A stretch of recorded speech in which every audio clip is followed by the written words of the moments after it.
Hello, my name's Colin Crithers, and I'm a student reporter and broadcaster at the University of Iowa. As a journalist, my job is to tell stories, while also balancing everything else going on in my life as a student.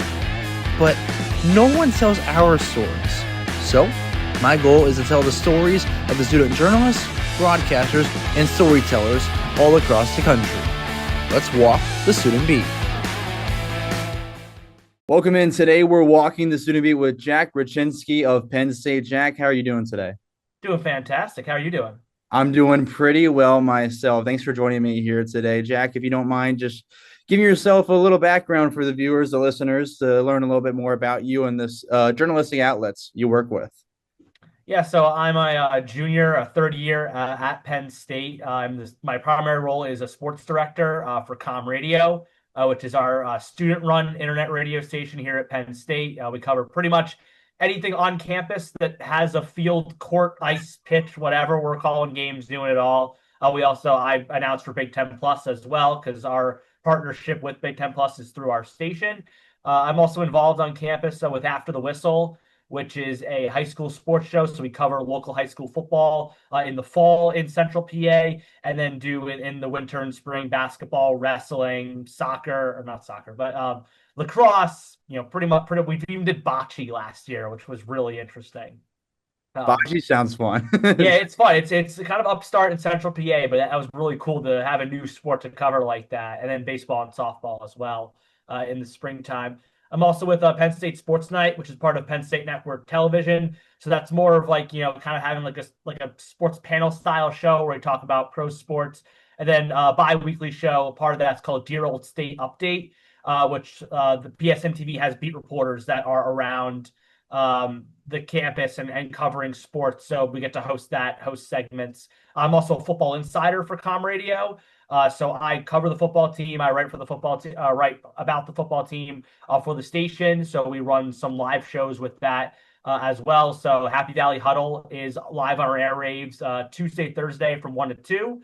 And that covers the football beat. And then CommRadio Insider Live is Thursday from 3 to 4. And that's kind of the general insider show where we bring on insiders and they talk about their respective sports. I also host another show called the Motorsports Minute. I'm a massive auto racing fan. So I kind of update that. That's Tuesdays from 3 to 3:30, updating everyone on the sports world, the motorsports world. I also am part of the John Curley Center for Sports Journalism here at Penn State. So that's a lot of writing and a lot of, more big journalistic projects. I was down my freshman year at the 24 Hours of Daytona. I did a story on that. I covered the Little League World Series last year. And then kind of one of my biggest things I've done at Penn State was going to the Paris Paralympics last year and writing with the Associated Press, like being the AP writers for the Paralympics and covering the stories of Team USA and beyond, which was so cool. And this past summer, I was helping out with the local summer baseball league, the Metropolitan Collegiate Baseball League, which is in northern New Jersey in Bergen County. I was a track announcer for Airport Speedway in Newcastle, Delaware, so keeping up the racing announcing going. And then I was also a marketing and content intern for ESPN Radio New York, which was so cool to do. So I've done a lot, but yeah, it's a lot. People say it's a competitive industry, and it is. But really nothing that I've done has ever deterred me from wanting to do anything else with my life. So it's been a blast. At least it's a lot of fun, right? Yes. Doing all this stuff. And we're going to have a lot of fun with this as we have plenty to get into. Before we dive into all of your experiences, I want to ask you first, what was it that drew you into wanting to do sports journalism? I mean, I think it was, I always loved sports. I mean, so many formative childhood memories. That's probably for all of us is you watch sports with your dad, with your family, you have great bonds over that. I mean, I'm a Pittsburgh Steelers fan myself. One of my first hazy memories is the Steelers winning Super Bowl 43. I was 4 years old at the time. Really enjoyed that. And my little kid pipe dream is like, I'm going to be a professional athlete, as we all do. I don't have the build for it, 5'9", 160, not exactly screaming a D1 quarterback, let's just say that. But as a big racing fan, I always wanted to be like a race car driver. Parents don't have the heart to tell a 6-year-old yet that you don't have the funds to go professional go-karting or whatever. And funnily enough, it was summer going into fifth grade. I'm from New Jersey, and Pocono Raceway was an hour and a half away. So I went to an IndyCar race at Pocono, and a driver died. Justin Wilson was killed in an accident in the 2015 ABC Supply 500 at Pocono, and that kind of like really like right there just snapped me out of like a little kid like delusion that like yeah, this is like people are putting their lives on the line. Like, do I really want to do this with my life? And I was sitting there in the parking lot, tons of traffic, waiting to get out, and a golf cart whizzes by me, my two grandfathers, and my dad who went to the race. And it was Lee Diffie, who was the lead play-by-play announcer for IndyCar at the time, with his two analysts. And that kind of sparked something going in me that, like, you don't have to be an athlete to be involved in sports. And I really grew up, never had a fear of public speaking. Like people talk about like, oh, what's their number one fear? Speaking in front of a class. I never had that. I loved giving presentations. I loved doing all that. I loved answering questions, just even on any old topic from the teacher or whatever. So that kind of got the ball rolling. I think my first true announcing was in eighth grade. We did a student faculty volleyball game. And they had me do like the player intros, and I did like the morning announcements over the PA system in middle school. And then in high school, we had a few opportunities to do some stuff with kind of the basketball team we had. We halfway through my time in high school, we installed a camera system that I was able to utilize and kind of grow a school broadcasting club. And then from there, it's kind of like hit the ground running. Why not keep it going? And then coming to Penn State and doing everything here is really taking it to the next level. Yeah, and I got to take a timeout before we continue with this next topic of, you said you're a Steelers fan, right? Yes. Oh, no, I'm a Bengals fan. I'm a Bengals fan. Putting that divide. All right, divided house right here. Exactly what it is. Yeah. There's some poor memories of back. Like we've got guys here. I don't want to bring up too many bad memories, but the 2015 AFC wildcard game, the first game my parents ever let me stay up for. And Landry Jones throws the pick to Vontaze Burfict. I walk upstairs because I'm like, game's over. I realize I forgot something downstairs. I go back down. I'm like, Dad, why do the Steelers have the ball? He's like, you won't believe what happened. I know that probably is still very painful, but yeah, that's formative childhood memories right there. No, that's a cool moment on that because it was funny on the Cincinnati side of it. I was at like a friend's house and there was a bunch of people over for that game. And I remember, I think for at least 3 days, Cincinnati was dead quiet after the German. I can imagine. Oh yeah, no, it was bad. It was kind of funny now, but like it was bad. Yeah. But I mean, you talk about all the experiences. You kind of had an idea of what maybe you wanted to do, but talk to me about picking out Penn State as a school you wanted to go to. What brought you in to Penn State? It was funny enough because it was kind of on a whim. I mean, I went to a private high school in New York City, Regis High School, and there are of course, a lot of high achievers. Everyone's kind of gunning for the Ivy Leagues and whatnot. And I kind of wanted to join in on that party. So I kind of had my aspirations like really high in that. Not saying that Penn State is not a great school, but just really wasn't in my mind. Funny enough, my dad went to West Virginia, my mom went to Pitt. So like Penn State, yeah, I know, yeah. So that's always fun. Now that was a fun conversation on Saturday for sure. I could bet. My family's from West Virginia, so I get that whole thing completely. Yeah. So off of that, my mom, one of her really close friends, went to Penn State and really enjoyed it. And it was like October of my senior year in high school, and she was just like, "Let's go like look at Penn State for fun." And I was like, "Okay, why not? Like what couldn't hurt." And it was like the perfect fall day. Like trees are, all the pretty colors. Campus is active. Everybody is walking to their class. Like it was definitely that very like stereotypical college environment. I have a very funny story. My freshman year, I knew an exchange student from New Zealand who went to the University of Melbourne. And I literally asked her, like, why Penn State? And she said, I went to my advisor and said, give me the most stereotypical American college and send me there. And they landed on Penn State. And it checks out. It checks the boxes. But touring the new media center in our Willard building, which is only about 4 or 5 years old at this point, and seeing that like you're walking like it seems like an actual newsroom, an actual radio station studio, and all that stuff. And I kind of really enjoyed that atmosphere. And then admission, it wasn't my first choice. Admissions fell the way that it did, and Penn State was the highest of the schools I got into.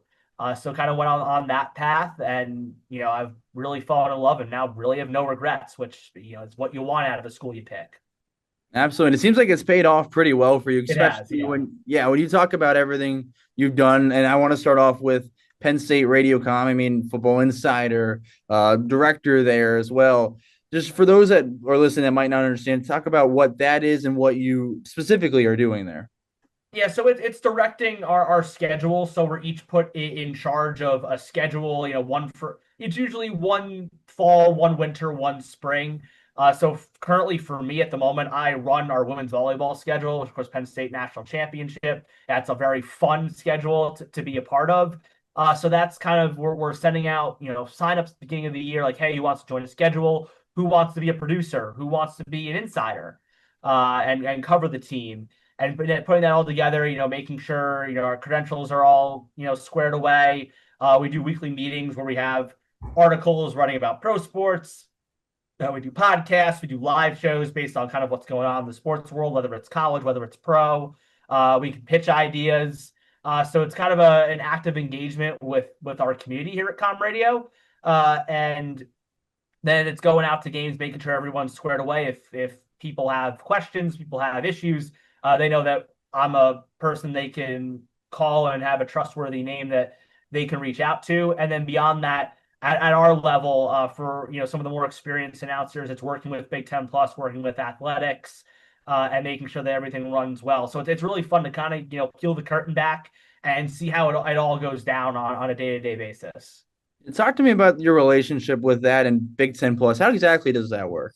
So CommRadio, we have our own schedule. So we are, the student radio station, for football, basketball, hockey, baseball, wrestling.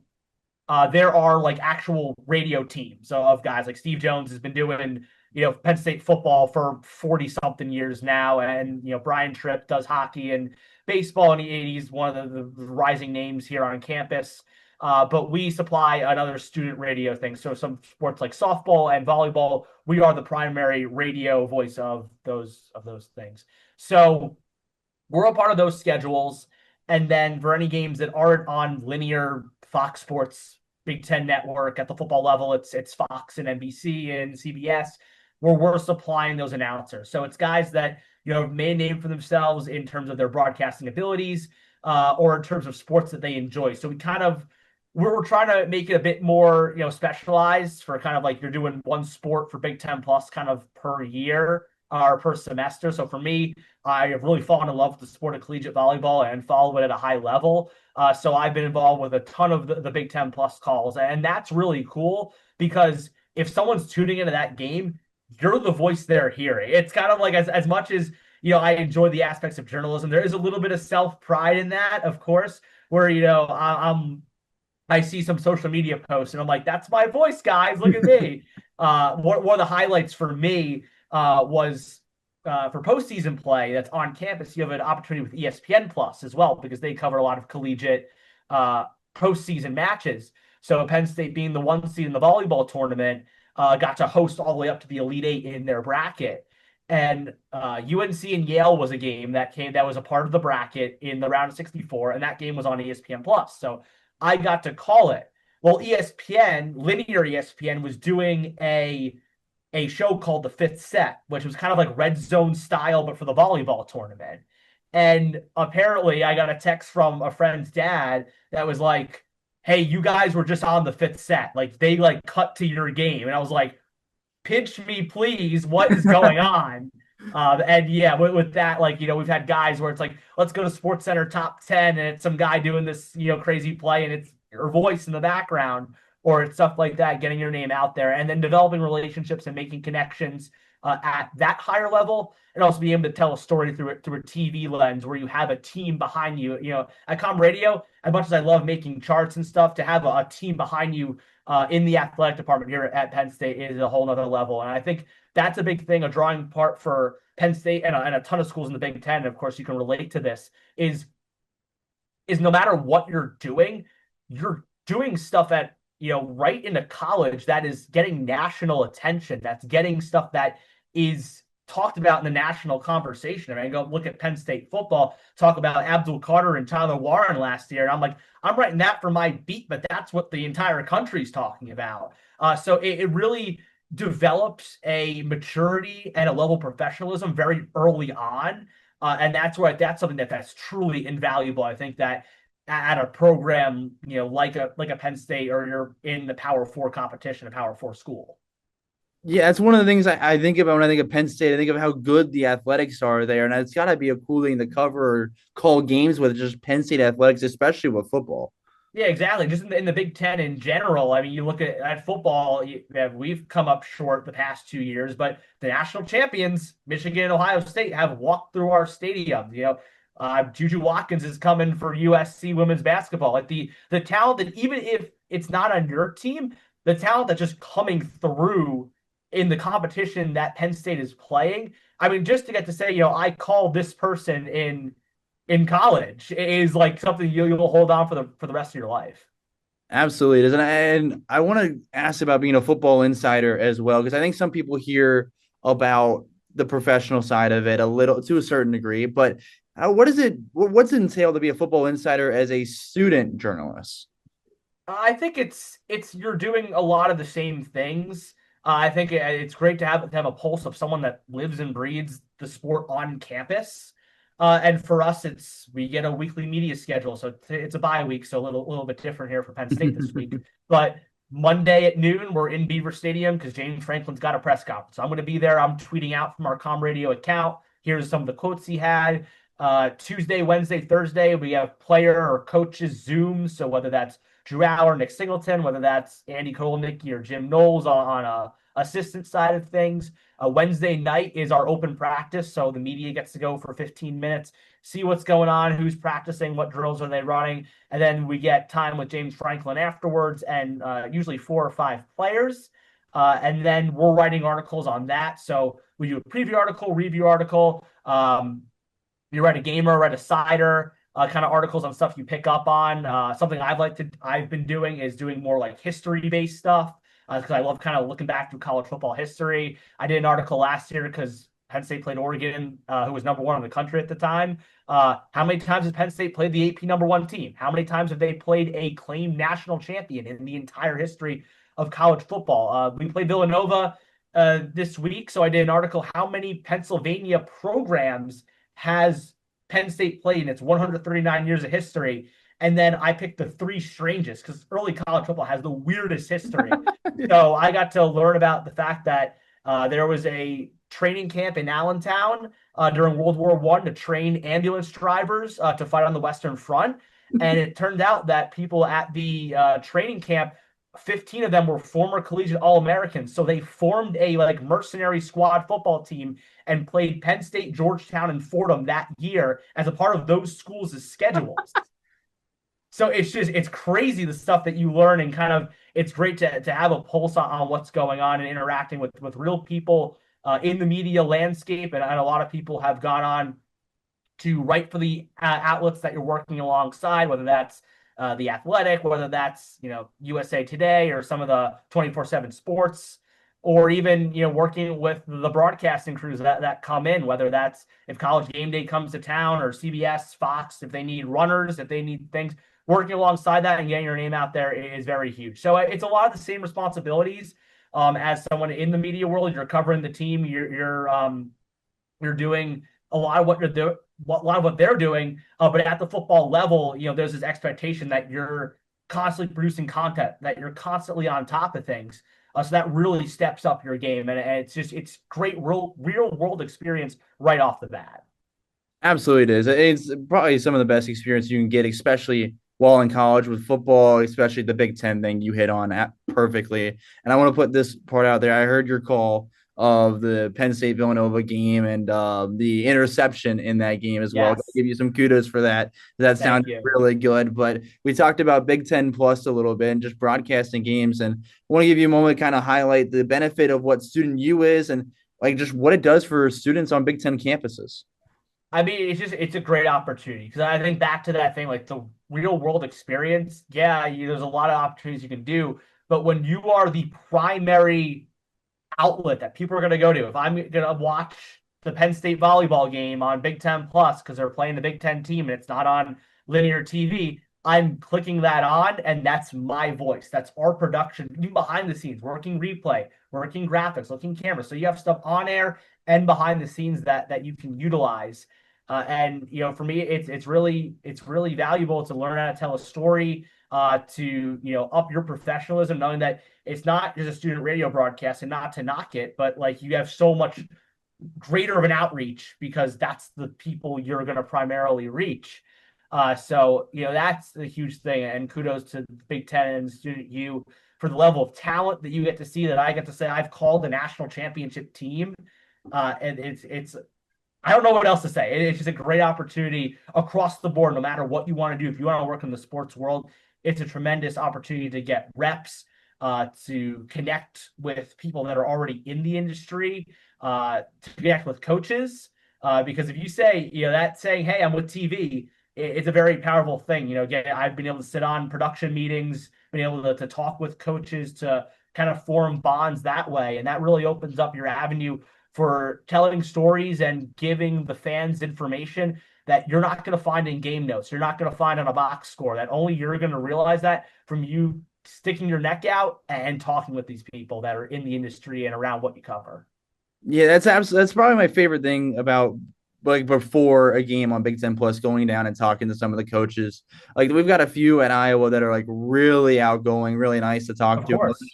Give us whatever, like almost whatever. Because like I remember last year for field hockey, head coach Lisa Salucci, and it was the final day of the season, trying to figure out seating. Iowa didn't have as good of a field hockey season, and I go down there, and I think it was like Penn State and Maryland playing. I don't remember the exact game, but I asked her because it was to help determine seating, and I'm like, "Do you want to know the score of this?" Assuming the answer would be no, she's like, no, please give it to me. And then I'll just like talk to you guys about whatever possible so you can talk about it on the broadcast. So we kind of did like almost an exchange, a trade off of information. But that's probably some of my favorite bits and pieces to share on a broadcast. It is because I can go and look at for volleyball. Oh, someone's had a career season high of 10 kills against whatever school, but I'm not going to be able to tell you that the UNC and Yale head coaches were both assistants at Penn State at the same time, and the Yale's coach's husband was on the basketball staff, and they were on an away game, and she was going to have her first child. So the UNC head coach, who was also an assistant at the time, drove her to the hospital. And that was a story we did on the broadcast. Like you never know that from not talking to these people. And I'll even shout out on the men's volleyball side, our head coach Mark Pavlik, two-time national champion, where one day we were just with media and we were doing some Big Ten Plus stuff, and media wrapped up, and it was me and my fellow broadcaster that was doing a game upcoming, I believe, that weekend. And he literally sat with us for 2 hours and broke down film with us and said, here's how you call volleyball. This is how I like a broadcast to be run in terms of what are you hitting on, what are you emphasizing. And I mean, that's the experience level that you get with Big Ten Plus.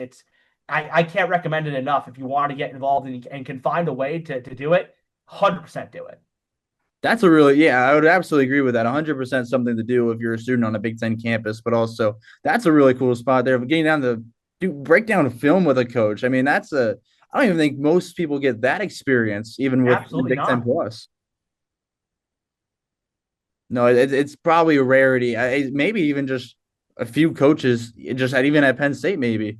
Yeah, it definitely depends on the coach, and of course, the level of access. Like, I'm not going to be able to text James Franklin and be like, "Hey, you want to chat for a bit?" Like, that's not how it works. But for some of the I don't want to say lower level because that's unfair to them. But some of the teams that don't get as much coverage, you absolutely take advantage of that because you'll find I didn't think coming into Penn State that I was going to be a huge collegiate volleyball fan, and now I follow I follow, what's going on in the world of volleyball, even if it's not Penn State, because, I've grown to appreciate the sport. So I think that's another thing. Like if you're a freshman on campus, go to as much as you can. Even if you're not a freshman, like I went the NCAA fencing tournament was here in State College last spring. I went because I was like, why not? It's sports. It's something I haven't seen before. Let's have fun with it. Let's see, what it's like. And I mean, I've gone to fencing, I've gone to swimming and diving. I mean, I check out club equestrian if I had the time to. It's really, a real endless world of possibilities. That's the hard part, is finding time for everything, Yeah, isn't exactly. it? Everything That's in. why when you're a freshman and you're not, involved in a million things yet, take advantage.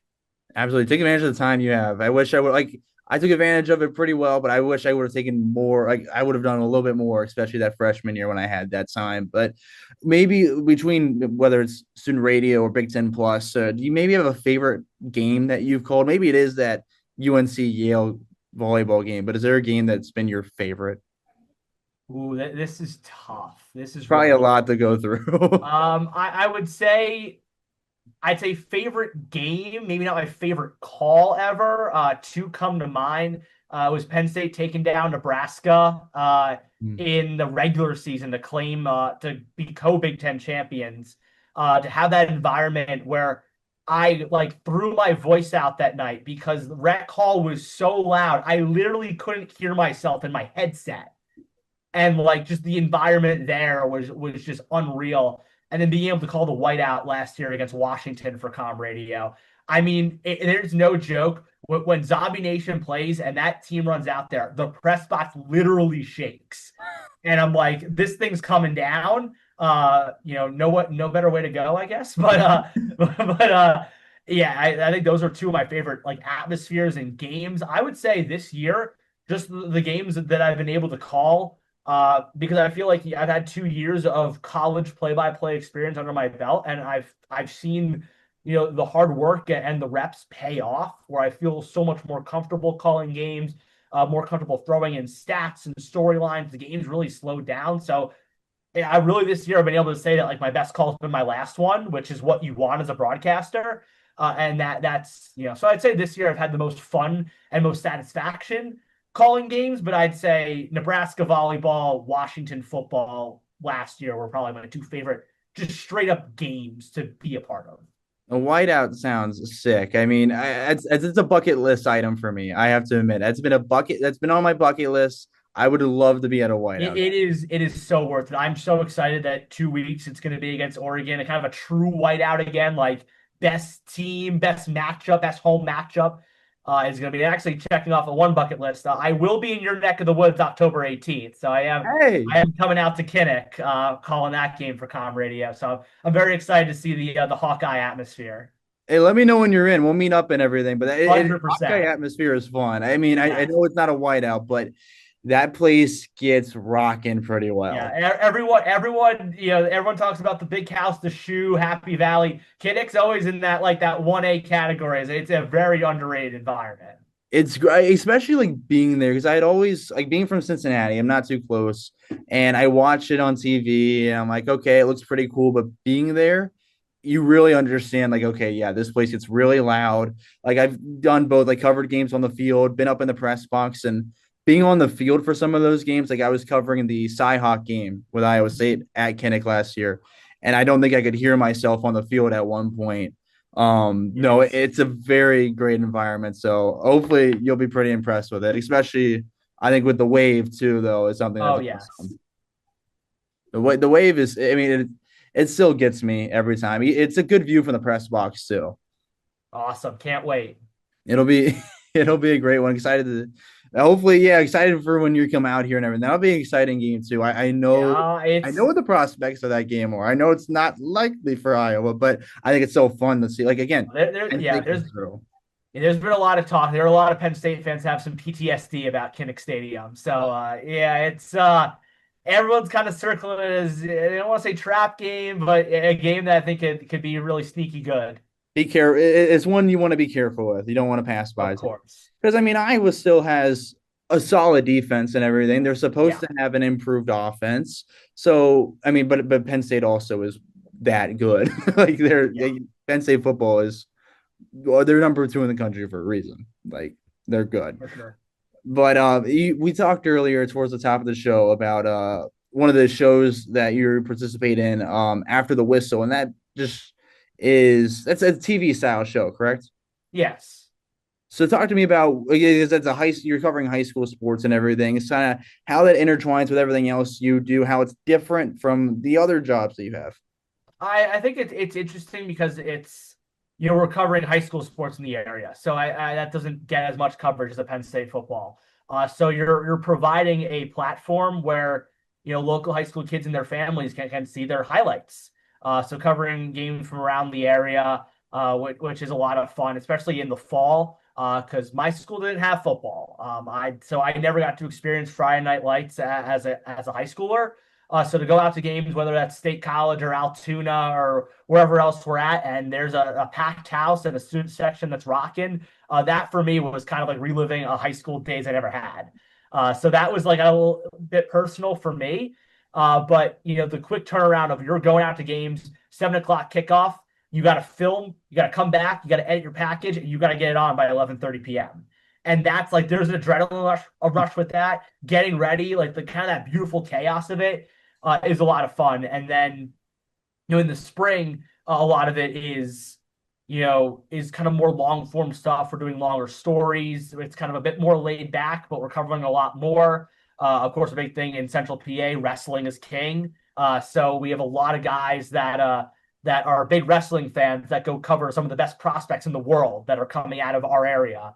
So whether that I can't even think of the names, but some of like the top guys that are thinking about their commits, like Bo Bassett or Jax Forrest or guys like that. And we had our guys that are freshmen and sophomores in college that are going to get one-on-one interviews with him. My favorite moment though was going back to the Paris Paralympics. We ran a segment in the fall about Penn State restarting their adaptive athletics program.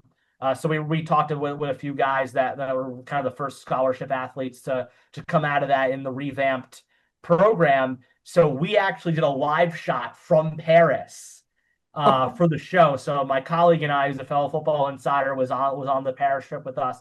We got up because the show is 11:30, mind you, Eastern time. So it's 6 hours ahead. So we're having to get up at like 4:30 in the morning. We walk about a mile to the Arc de Triomphe and do a live shot from there. And that is still, I think, the longest live shot in our college's history. So that was kind of, to be a part of that was really cool. But again, from even my time as a freshman to see that show grow from just, hey, we're putting highlights together, I don't want to say running through the motions, but very kind of bare bones, to having a huge operation where we're able to do fun stuff, to try new things, to do different angles, to run a spring show and have those stories told. It just opens up a whole world of opportunity where, if you're thinking about doing something, most likely than not, they're probably going to say yes to it. And that's kind of the cool thing that I really loved about how I've had so many ideas where I'm just like, wonder if we could do this. And then I went out and did it. So yeah, that's a great part of what After the Whistle is. And I think it's one of my favorite clubs on campus. So I was going to ask about it. So it is a true club and everything on campus. It is. So yeah, it's all student run. We have three faculty advisors that kind of oversee all the operations, but it's the students driving out to games, the students filming and editing packages, the students producing and directing the show, making sure it goes live on the Bellow Student Media YouTube page. Shameless plug. So all of that it runs Friday night at 11:30 on the East Coast. It's really really cool to see it all run by students pretty much. And don't worry about the shameless plug. Hey, we're gonna plug a lot more. Don't worry. Of course. I gotta imagine like at first, like the Paris live shot is just stunning to me. Like, sure, maybe waking up at 4:30 feels a little uncomfortable, but looking back at it, there are no regrets. That's got to be one of the coolest things you look back on. It really is. I think when you kind of, as a freshman, when I'm entering all these clubs and getting really involved, and it's hard to take. It's easy to take for granted what you're doing. It's easy to say that you have a really privileged opportunity to be out calling games at such a high level and being involved in knowing so many people. And I definitely was in that, late freshman year, kind of just like just trying to get to the next call, to the next article. Like it's a lot. It takes a toll, definitely, when you're trying to balance that with a social life and schoolwork and all that. But the first day we got there, it took us 48 hours to get to Paris because we had multiple flight delays and cancellations. We got rerouted to Dublin at one point. Crazy travel plans. But we made to Paris, and our first night we were there, we were covering track and field. And I walk into the Stade de France and I perch up at my media table. And that's when it kind of all came flooding back like, whoa, like this is what I do. And it's so cool. The Paris trip is probably the craziest, but most fun week and a half I've had so far. It's got to be pretty hard to top that. It will be very hard to top that, but the fingers crossed that something does top that because you can't be peaking already.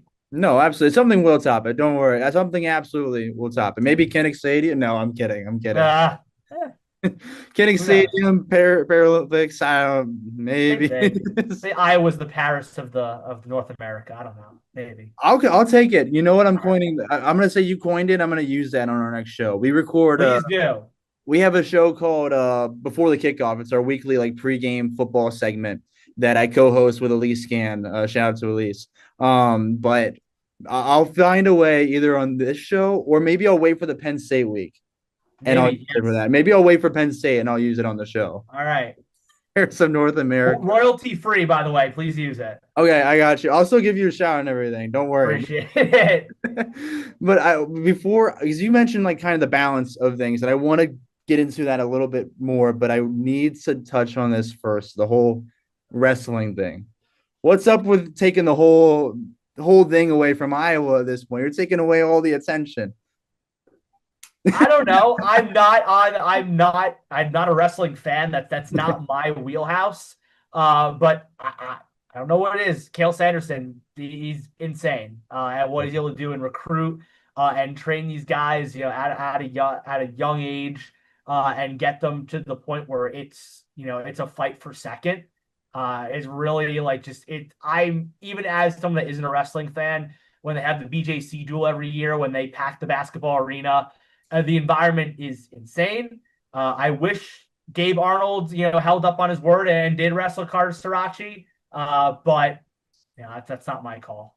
I did too, because I mean, you can't just say your head is mine and then don't play. I'm sorry. I know. Like, okay, here's the funny part with that. I'll share it anyways. But obviously, he said that, and they didn't wrestle. And the next week, I am doing sideline for I think it's Iowa versus Northwestern men's wrestling on Big Ten Plus.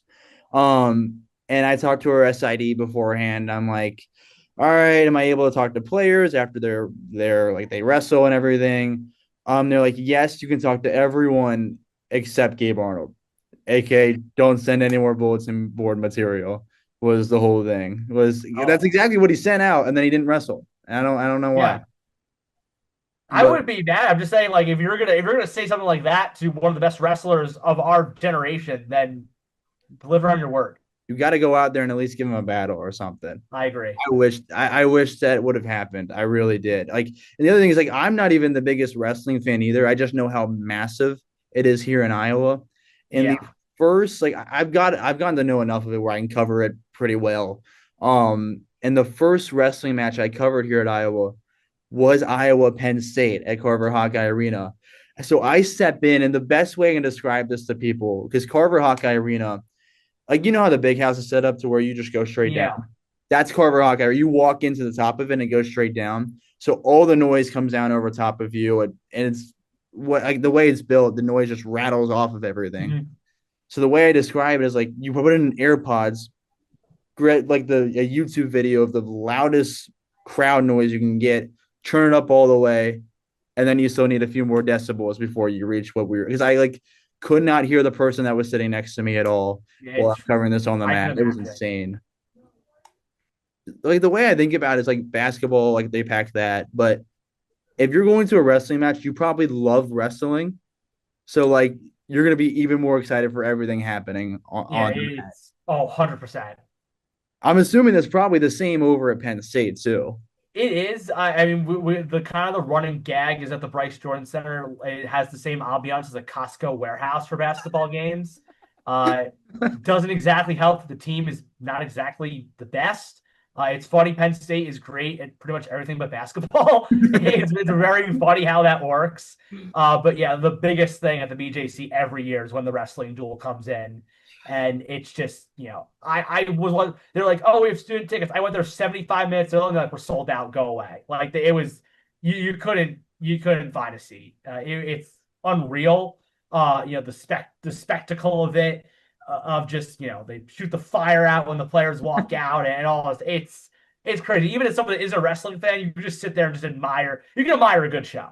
Yes, absolutely. Wrestling, shout out to the wrestling world. I mean, they put on there's some good wrestling stuff in both of our neck of the woods. Like, especially like I was watching Iowa at Penn State last year, and the performance they show on the setting, the atmosphere at Penn State, kind of blew me away. I'm not gonna lie.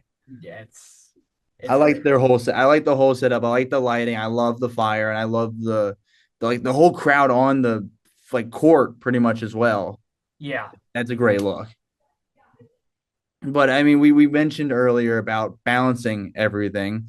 And I want to ask you, like, all right, you've got all these jobs, but also you're a student as well. You're going to classes, you're holding a social life. How do you best balance those two worlds? I mean, I think it's time management's a huge thing, and you'll hear about that if you're listening, you're watching, you'll know that your time management is key in anything that you do, and especially in the broadcasting world, because as much as there are the calm student stereotypes, and if you're in this industry, you will get them all the time, especially in college, when you have your STEM majors, saying I have all this homework and what are you doing and what you know, it's a world that is very much outside the classroom, and a lot of stuff you're doing is not in a normal class time. It's going out. There's plenty of things I could do in state college on a Friday night, and I choose to go out to high school football games and edit packages. So it's finding that balance, and I think if you really want it, you really, really, really want it. There was I went through ESPN New York. I got to connect with Chris Carlin, who is the play-by-play radio guy for Rutgers football, and I connected with him before the internship through a family friend, and he goes, before I say anything, is there anything else you want to do in your life? Like, just straight up. And I was like, no. Like, there's no hint of I'll go be an accountant or an engineer or something. It was, this is what I want to do. So that's, balancing the time, keeping, I have a paper planner. I write down all the games I'm doing, my schedule for the week, keep it on my phone, making sure that you have time for everything, because you'll make time. If you want to put in the effort, that's going to get you noticed. That's going to get you great opportunities, whether that's through your clubs, through the school, whatever that is. You will find time for that. I'd say, it will come eventually. I think if for like a college freshman, you might think that, am I doing college wrong if I'm not going out to, some party, or, I don't feel like I have as many friends as I need to. I learned very quickly that the people that you also work with in your comms activity are more than just LinkedIn connections. And I mean that seriously. I had that kind of worry like in my winter freshman year, like, are these really my friends? Yes, they are. We hang out outside of doing broadcasts and doing productions and doing shows, and some of my closest friends are through that. And that's not yeah, it's a cliche, but it is true. And I'm sure you can attest to that. And so many people around the country in programs like Penn State and like Iowa and whatever you do have that. So I'd say definitely trust the process. If freshman year seems chaotic, it'll take time to get used to, but you will definitely find a rhythm where you can kind of do all of it. Any hint of the 76ers in there with the trust the process at all? Yeah. So, are you a Sixers fan? I just got to ask. I am not. I just hear it because there are so many more Philly guys and Pittsburgh guys. I don't have an NBA team per se. I don't if the either. Knicks or the Nets are doing well back home, I cheer for them, but I don't have any stake in one true team. I'm a Steelers and a Penguins fan. Those are kind of my two big ones. I feel you with the NBA thing. Like, I'll root for the Chicago Bulls, but I don't really have much of a say in that as well. But I like bringing up and sharing that, like, yeah, we might look like friends on camera or sound like friends on the radio, but no, we are all friends. And that's a nice thing that like I know I can share, and I like hearing that from others that yeah, like this is a job where I like being around the people that I'm around all the time. Yeah, you really can't fake that. Like I think there's a level of professionalism where you might not be the best of friends or you're just knowing someone from the first time and you can put on a good professional voice and do a good production. But when you do it with someone that you're truly friends with, like that, it elevates it so much. It really does. You put trust in other people. It's a great environment to work with, knowing that what I'm doing while some of the behind the scenes stuff might be a bit tedious, it's people that I know I can crack a joke with and have great conversations with. So I would say because that was for me, like freshman year was a whirlwind in terms of just going through it all and being like, is this really worth it? With all I'm doing, like people that I know here have so much of a different dynamic between their work and social life. Like, am I doing something wrong? And that's something I was an area of doubt for me that I was very concerned about. But you learn when you really dive headfirst and get involved that it works itself out. Absolutely, it does. And I think I want to ask you about from people on an outside perspective, they're looking for stories about, let's just say Penn State football, because it's the obvious one, like right now. And they're looking for AP stories or different professional outlets. But why should they pay attention to some student journalists and their stories with what they're doing with anything Penn State related? I think there's something invaluable about being a student involved in a community of students, because ultimately that's what colleges are for, and covering everything on campus. Because I think that there's an opportunity, especially with some of the sports that don't get a lot of attention, where that is the primary outlet. Where you look at a volleyball, where we might get a few people, they'll pop in and whether it's covering a game that's a national game or whatever it is, but at times the only people that are there are student journalists, and that's a huge thing for me. I think that when as someone that just is a fan of college sports in general and always has been, you kind of buy a stock in because you're there, you're there. It's really what you can cover the best. So you're not thinking about, oh, what's my next opportunity? Oh, am I gonna get? I want to work up in the markets in the country or anything. It's really you're focused on your school and covering your school in the most informative and accurate light.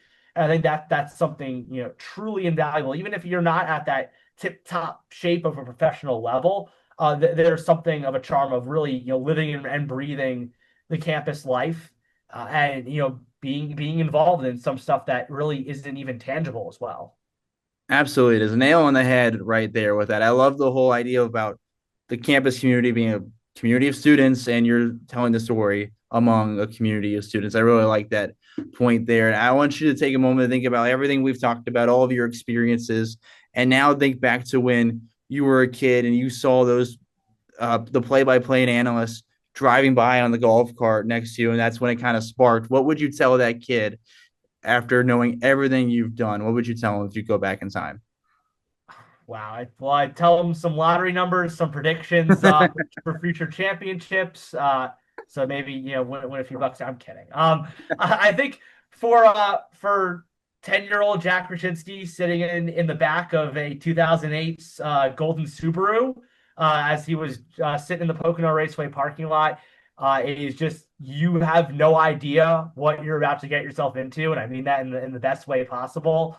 Of the things that you are going to get involved in at such a young age and have great experience with. And I think also that it's so much more than just talking about sports. I think this is something that I've developed, especially at school, at Penn State, where anyone can go on and yell about sports. I can sit here and, you want me to talk about the Steelers Seahawks game last Sunday? Yeah, give me an hour and I'll yell in the clouds about something.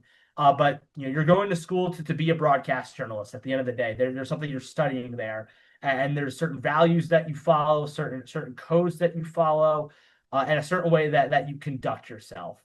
And I think that's something that you hold a standard to, and something that you really needed to think about, where it's so much more than just, hey, I get to call a game. One great advice I heard from the great Bob Wischusen was announcers announce sports because they don't want to get a real job. They do it because they love it. And while there is a kernel of truth to that I go into a call saying I love my job, there is a lot of work that goes into it, and there's so much more than just calling the game. It's telling stories, it's connecting with the community, feeling a sense of accomplishment in doing something that's going to be hard. That there's going to be times where you got to edit something, where you got to make an article, you got to come up with ideas, you got to put it in a way that is informative, it's accurate, it's presenting everything in the best possible light. Because that's another thing, when you get involved on campus, you start knowing people, and when you start knowing people, you become more conscious about what you say and what you do. Because I can I'm gonna yell the Steelers about the Steelers to my dad because that's between him and I. If I'm talking about a team on campus and I know someone on the team, I don't want to say anything that's not true. I don't want to say anything that would put them in a bad light, or say something that's completely false.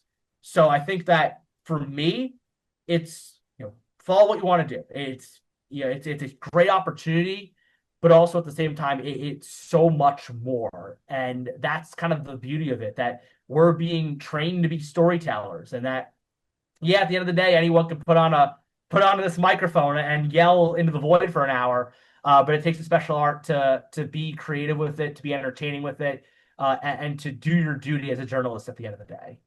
And you've kind of already done this part. And I think I still want to ask it directly, though.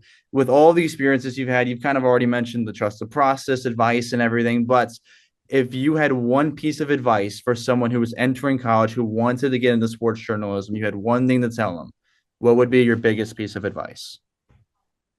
So much more than just telling sports, than just talking about sports. I think I just repeat that, because there are a lot of people that do this because hey, talking about sports, that's great. That's not work. It is even in sports talk radio. I believe it was Evan Roberts at WFAN said this on one of his shows a couple months back, where it was, if you're sports talk radio, you gotta know what's going on in the sports world. You have to create, you have to tell the stories, you have to have points and counterpoints and know what your crazy callers are going to say. You got to counter that. You got to be in the know. There's an art to that too. So I think no matter what you do, there is an element to it, but that's where you're at school for. I'm a much better journalist than I was 2 years ago, stepping onto campus for the first time. And that's through, taking classes on the equipment that I use, how to tell a story, the basic principles of journalism, all that ties into everything that you do. So I'd say, yes, at the end of the day, it is a lot of fun. And those moments where you're calling games in Beaver Stadium, or your clip gets used on a SportsCenter top 10 clip, like those are, you chase those highs, because those are fantastic. But also at the same time, don't lose sight of what you're doing, because people will say that anyone can do that, and that's in a sense true, but they can't do it well. They can't do it to the standards that you should be holding yourself to in terms of living out your career as a journalist, because that shows to your potential future employers, that shows to the people around you, that if you can do everything with a sense of honesty, with dignity, with the professionalism that comes with being a journalist, then that carries, and people know you as a trustworthy source among your friends, among your colleagues at school, even the higher ups, from your professors to your advisors to people that you interact with in the real world. That goes a long way into separating someone that can yell about sports to being a sports reporter, sports broadcaster in the journalism world. And there's a huge difference to that. But as much as those restrictions are put on yourself, I wouldn't say they're restrictions, they're more guidelines you should follow as a person. It still is just as rewarding, if not more rewarding. Yes, sir. I love the word you use there. You called it an art, and it's a challenge of the mind. I really love that point there. Before we close things out on this episode, we talked about the plugs earlier. I want to give you a chance here to plug anything and everything you possibly can for people to go take a look at, check out after listening to this. So my Twitter is at my name, JACKRACHINSKY. If you'd like to, watch some Penn State football coverage throughout the year, and I always post like some clips from my broadcasts or broadcasts that I'm doing, whether that is CommRadio or Big Ten Plus. Shout out to Penn State CommRadio. They do a lot of tremendous work in all the sports that we cover here at Penn State. So, big kudos to them and the work that they do, because we're running around campus to every sport that gets covered. I think we did the count. We did 16 sports, which is quite a lot. So with that, with After the Whistle and Belisario Student Media, the John Curley Center for Sports Journalism at the Belisario College, all that stuff produces great work, and it's a lot of experience and a lot of coverage that is connected to the real world. Where I give the example of the Paralympics or the Little League World Series. That's not a fun side project. That is, we're working with the Associated Press to literally give the news to the people. So that sometimes that coverage is the biggest option, and that's it's an honor, it's a privilege to do that. And yeah, I'm really excited to see. It's kind of funny. I was talking with my advisor last year, and she's kind of like, "Well, now what?" And I'm like, "Huh, I still got 2 years, and I feel like I've crossed everything off the bucket list." So it's about refining the craft and doing stuff, and the things here at Penn State have really allowed me to grow as a journalist, as a person, and I'm really excited for what the next chapter holds. Absolutely. And I'll make sure the link pretty much everything I can on this as well. But again, thank you, Jack, for sparing some time for me today and joining me here on the Student Beat. Appreciate it, Colin. Thank you so much. Thank you for listening to this episode of the Student Beat. You can go check out all the links provided for all of Jack's work. He's got a lot of really cool stuff coming up. You want to stay up to date with him, especially when he's coming over the Kinnick in Iowa City. And if you want to stay up to date with that specifically, you can also follow me on Twitter at C_Carithers33, or you can stay up to date with the podcast by following us on Twitter, Instagram, and TikTok at The Student Beat. We just walked The Student Beat. I'll see you next week for a brand new episode.